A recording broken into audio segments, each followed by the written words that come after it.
Message కదా, అవునా కదా?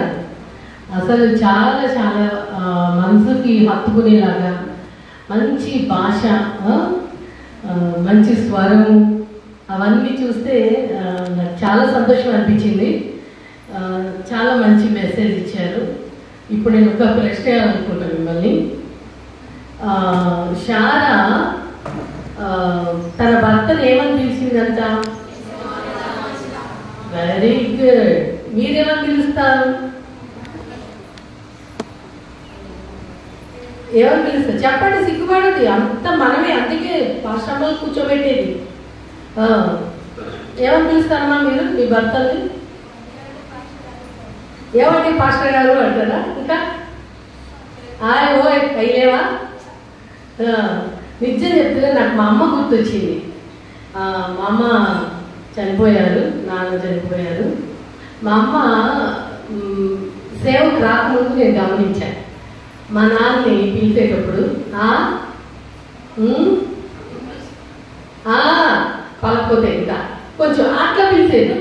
నాకేం అర్థమయ్యేది కాదు, ఏమో అనుకునేది అంతే. మా అమ్మ సేవకు వచ్చిన తర్వాత మా నాన్నని అయ్యగారు అనిపించేది. హల్లెలూయా. నాకు ఆ మార్పు అనేది మన పాస్టర్ గారు చెప్తుంటే నాకు మా అమ్మాయి గుర్తొచ్చింది. నిజమే కదా, మా అమ్మ పెళ్ళిగారు సేవకు రాకముందు అలా పిలిచింది మా నాన్నని. సేవకు వచ్చిన తర్వాత అయ్యగారు అని పిలిచింది మా అమ్మ. అయ్యగారు అని పిలిచేది. అట్లా మార్పు అనేది చాలా బాగుంటుంది. ఇంకొకటి, ఇంటికి వచ్చిన వాళ్ళకి ఆతిథ్యం ఇచ్చిన వాళ్ళకి మనకు ఉండాలి. ఒక ఆమె ఏమి ఇచ్చిందంట, నాకు దాని గురించి ఒక స్టోరీ తెలుసు. ఆమె అట్లే నీళ్ళు ఇచ్చి ఇచ్చి ఇచ్చి చనిపోయిందంట ఒక రోజు. అంటే భాషగా చెప్పిన ఆమె కాదు, మరి ఎవరు, ఎందుకంటే ఇక్కడ బుద్ధులు కలిసి చాలా మంది ఉంటారు. మా చర్చిలో కూడా ఉన్నాడు ఒక అబ్బాయి. ఇంటికి పోతే గిన్నె నిండా నీళ్ళు ఇవ్వాలి, సొమ్ము నిండా నీళ్ళు పట్టుకొస్తాడు. అదనమాట. ఆమె కూడా అట్లాగే ఇచ్చి ఇచ్చి చనిపోయిందంట. దేవుడు రాజు చనిపోయింది. పోయినప్పుడు ఇది పలానా ఇల్లు అని దూతలు చెప్తుంటే, అబ్బా ఎంత బాగుంది ఇల్లు, ఇది మీ పక్కన ఇంట్లో ఇల్లు, అది ఆయమ్మ ఇల్లు, ఈ అమ్మ ఇల్లు అని అందరి ఇల్లు చూపించినాడు దేవదూత.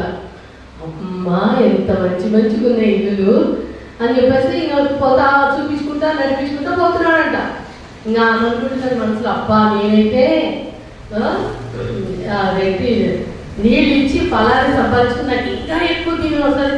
వచ్చిన పాస్టర్ అందరికి నీళ్ళేనంట. పాపం వస్తుందంటే దుప్పడేసి మనుషులు కూర్చోబెట్టి, అయ్యా నీళ్ళు నీళ్ళు నీళ్ళు ఒక్క రోజు కూడా భోజనం పెట్టేది కాదంట.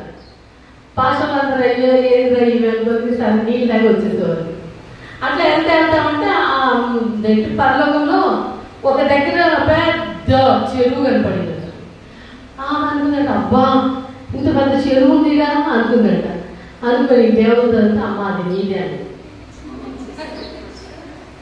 అమ్మ అది నీదే మా స్థలం అని. ఆ స్థలం ఎట్లా నిండిపోయింది? నీళ్లు పోసి పోసి పోసి పరలోకాన్ని నీళ్ళతో నింపిందట. అది ఫలం. అది ఏం చేస్తూ నీళ్ళలో ఈత కొట్టారు అక్కడ వెళ్ళేవాళ్ళు కదా. అది కాదు, అంటే నీళ్లు గిన్నెడు నీళ్లు అంటే దాని అర్థాలు అవన్నీ వేరు. ఐదు చెప్పుడు పోతే చాంటాయి. మనస్ఫూర్తిగా మనము హృదయపూర్వకంగా సమృద్ధిగా మనము పెట్టాలి ఏదైనా కానీ. ఆకలితో వచ్చి నీళ్ళు ఇస్తే వాళ్ళు ఎంత తాగుతారు. కాబట్టి ఆతిథ్య విషయంలో చాలా జాగ్రత్తగా ఉండాలి. మన భర్తను పిలిచే విషయంలో కూడా జాగ్రత్త ఉండాలి. 6 పాయింట్లు చెప్పారు కదా, చెప్పండి అమ్మా 6 పాయింట్లు ఏంటి? ఫస్ట్ మాట ఏంటి? తన జీవితాన్ని మార్చుకుంది. రెండో మాట దేవుని చిత్తానికి లోబడాలి. మూడోది దేవుణ్ణి అనుసరించిన స్త్రీ. నాలుగోది గుడారం యొక్క అనుభవం కలిగినటువంటి స్త్రీ కదా. ఐదవది ఆతిథ్యం ఇచ్చేటువంటి స్త్రీ. ఆరోది విశ్వాసం స్త్రీ. అమ్మా ఎంత బాగా మనసులో పెట్టారు కదా. ఇవన్నీ ఇంటికి వెళ్ళాక మీరు రాసుకుంటే కనుక ఇంటికి వెళ్ళాక మళ్ళీ ఒకసారి దాన్ని ధ్యానం చేయండి. దేవుడు అద్భుతమైన విషయాలు మీకు కూడా తెలియజేస్తాడు. కాబట్టి మరి ఈ వాక్యం విన్న తర్వాత మీలో ఒక మార్పు అనేది రావాలి కదా.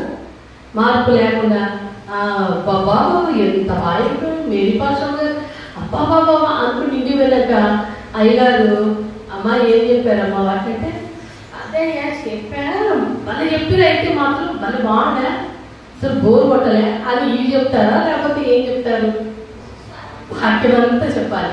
అయితే నువ్వు ఈరోజు ఏం నేర్చుకున్నావు? ఇక్కడికి వచ్చి శాలలో నుంచి ఏం నేర్చుకున్నావు అనే విషయాన్ని మరి ధైర్యంగా ముందుకు వచ్చి సాక్ష్యాలు చెప్పాలి. ఎందుకంటే ఊరికే నేను నేర్చుకోకుండా రావడం, వాళ్ళు ప్రార్థన పెడతారు, వాక్యం చెప్తారు, వినడం పోవడం అనేది ఉండకూడదు. అలా ఉండకుండా ఇది ఒపీనియన్. కాబట్టి చెప్పే వాళ్ళ కోసం కదా. Okay, very good. ఇది అక్కడే ఉంచాడు వాళ్ళు ఇక్కడికి వచ్చి చెప్పేద్దా? సరే సరే. కాబట్టి మీరు ఏం నేర్చుకున్నారు? శాలలో నుంచి ఏం నేర్చుకున్నారు? ఏది ఉంటే అది ఇప్పటి నుంచి నేను తీసేసుకోవాలి. నిజంగా నేను లోబట్టలేదు, లేకపోతే ఆయన సేవ పలానా దగ్గరికి వెళ్దామంటే ఎదురు మాట్లాడా, ఇలాంటివి ఉంటే మనకి కదా. మనం మనుషులమండి, మనమేమి పైనుంచి పుట్టిక్కిన ఊడిపడ్డారు. ఎవరు ఊడిపడలేదు? ఆకాశం పడ్డారా? లేదు. అందరిలాగానే మనకు కూడా రక్త మాంసాలు ఉన్నాయి. కాబట్టి మనలో కూడా లోపాలు ఉంటాయి. వాటిని మనం ఏం చేయాలి? సరి చేసుకొని ముందుకి వెళ్ళాలి. అప్పుడే మనకి బ్లెస్సింగ్స్ అన్నమాట.